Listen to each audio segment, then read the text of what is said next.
सोमवार व्रत कथा।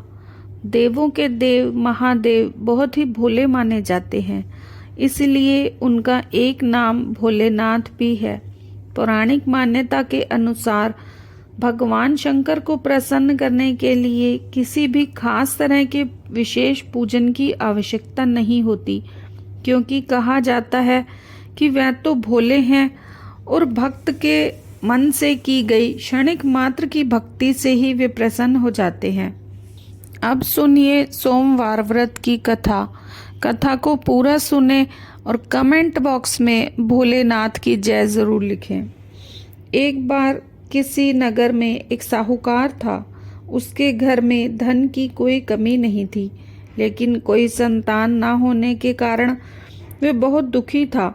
संतान प्राप्ति के लिए हर सोमवार को व्रत रखता और पूरी श्रद्धा के साथ शिव मंदिर जाकर भगवान शिव और माता पार्वती की पूजा करता। उसकी भक्ति देख एक दिन माँ पार्वती प्रसन्न होकर भगवान शिव से साहूकार की मनोकामना पूर्ण करने का निवेदन किया।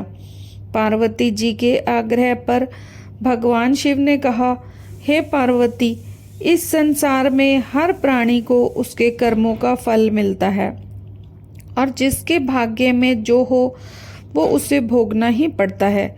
लेकिन पार्वती जी ने साहूकार की भक्ति देख उसकी मनोकामना पूर्ण करने की इच्छा व्यक्त की।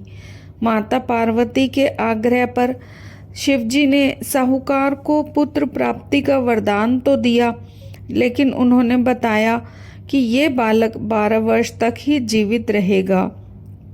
माँ पार्वती और भगवान शिव की बातचीत को साहूकार सुन रहा था, इसीलिए उसे ना तो इस बात की खुशी हुई और ना ही दुख।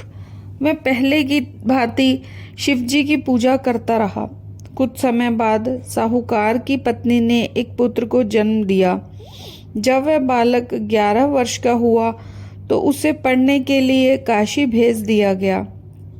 साहूकार ने पुत्र के मामा को बुलाकर उसे बहुत सारा धन देते हुए कहा कि तुम इस बालक को काशी विद्या प्राप्ति के लिए ले जाओ। तुम लोग रास्ते में यज्ञ कराते जाना और ब्राह्मणों को भोजन दक्षिणा आदि देना। दोनों मामा भांजे यज्ञ कराते, ब्राह्मणों को दान दक्षिणा देते काशी नगरी निकल पड़े। इस दौरान रात में एक नगर पड़ा जहां नगर के राजा की कन्या का विवाह था, लेकिन जिस राजकुमार से उसका विवाह होने वाला था वह एक आंख से काना था। राजकुमार के पिता ने अपने पुत्र के काना होने की बात को छुपाने के लिए सोचा, क्यों न साहूकार के पुत्र को दूल्हा बनाकर राजकुमारी से उसका विवाह करा दूं। विवाह के बाद इसको धन देकर विदा कर दूंगा और राजकुमारी को अपने नगर ले जाऊंगा। लड़के को दूल्हे के वस्त्र पहनाकर राजकुमारी से उसका विवाह करा दिया गया। साहूकार का पुत्र ईमानदार था, उसे ये बात सही नहीं लगी, इसीलिए उसने अवसर पाकर राजकुमारी के दुपट्टे पर लिख दिया कि तुम्हारा विवाह तो मेरे साथ हुआ है, लेकिन जिस राजकुमार के संग तुम्हें भेजा जाएगा वह एक आंख से काना है और मैं तो काशी पढ़ने जा रहा हूँ। जब राजकुमारी ने चुन्नी पर लिखी बातें पढ़ी तो उसे अपने माता पिता को ये बात बताई। राजा ने अपनी पुत्री को विदा नहीं किया, फिर बारात वापस चली गई। दूसरी ओर साहूकार का लड़का और उसका मामा काशी पहुँचे और वहाँ जाकर उन्होंने यज्ञ किया। जिस दिन लड़का 12 साल का हुआ उस दिन भी यज्ञ का आयोजन था। लड़के ने अपने मामा से कहा कि मेरी तबीयत कुछ ठीक नहीं है। मामा ने कहा कि तुम अंदर जाकर आराम कर लो।